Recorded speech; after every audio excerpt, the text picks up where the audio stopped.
அனைவருக்கும் அன்பு மிகுந்த வணக்கம். செல்வராமாயணம் என்னும் இலக்கண பாக்களால் ஆன புதிய ராமாயண காவியத்தை புனைய வைத்த என் இறைவன் ராமனை நன்றியுடன் வணங்கி மகிழ்கிறேன்.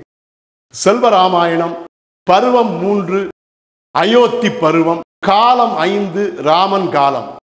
தம்பிக்கும் சீதைக்கும் உரிய கடமைகளை கருத்தில் கொண்டு அவர்களையும் வனத்திற்கு உடன் அழைத்து செல்ல ராமன் சம்மதித்தல். பாடல் எண் 495. கடமைகளை கருதியதால் காதலியும் தம்பியும் தன் உடன் வரவும் சம்மதித்தான். உடன் இருந்தே செம்மை என்னும் தொடர்தவமாம் வாழ்வருளும் தூய அன்பால் இம்மை வெல்ல மடைவெள்ள பாதை வெல்லும் மாதவமாம் உம்மை என்றே. இதுவே அந்த 495வது பாடல். இந்த பாடலுக்கான விளக்கத்தை காண்போம். கடமைகளை கருதியதால் காதலியும் தம்பியும் என்ற முதல் வரிக்கான விளக்கம், தனது மனைவியான சீதையானவள் அவளது கணவனாகிய தனக்கு ஆற்ற வேண்டிய கடமைகளையும் அவளுக்கு தான் ஆற்ற வேண்டிய அன்பு மற்றும் பாதுகாவல் முதலான கடமைகளையும் கருத்தில் கொண்டவனாய் அவளை தன்னுடனே வனவாசம் செய்ய உடன் வருவதற்கு ராமன் சம்மதம் தெரிவித்தான்.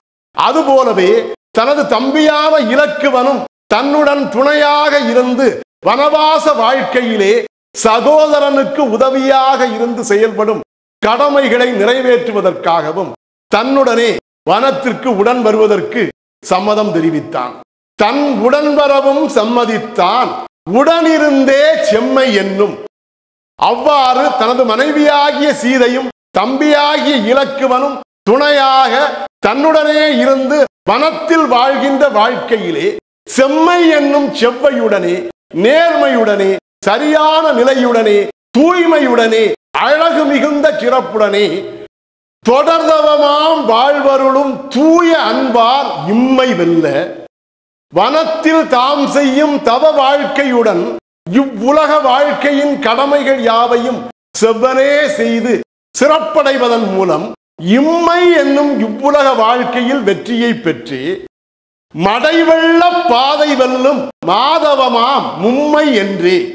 அவ்வெற்றியின் மூலம் நீரை தேக்கி வைக்கும் அணை என்னும் இம்மை வாழ்வின் நற்பயனான ஈவானது மடைவெள்ள பாதை என்னும் நீர்மடை திறந்து வெளியேறும் வெற்றி பாதை வழியே வெளியேறி கடல் என்னும் இறையினை அடைவது போல தம்பியும் தனது மனைவியும் தன்னுடனே உதவியாக நின்று வாழும் தவ வாழ்வின் மூலம் உம்மை என்னும் முற்பிறப்பு, இம்மை என்னும் இப்பிறப்பு மற்றும் மறுமை என்னும் மறுபிறப்பு ஆகிய 3 பிறவி நிலைகளையும் குறிக்கும் மும்மையை கடந்த இறைநிலையை மாதவம் என்னும் பெருந்தவத்தின் மூலம் அடையலாம் என்று எண்ணியவனாய் மேற்கூறிய மும்மை என்னும் 3 பிறவிகளிலும் உள்ள இன்னல்கள் யாவையும் வெற்றி பெற வைக்கும் அளவிலான மாதவம் என்னும் பெருந்தவ வாழ்க்கையை தான் தனது மனைவி மற்றும் தம்பியின் துணையுடன் வாழ்ந்து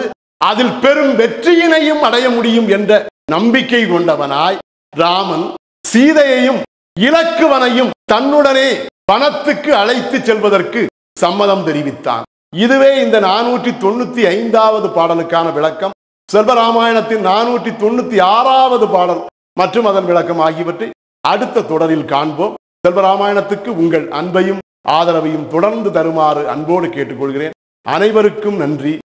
வணக்கம்.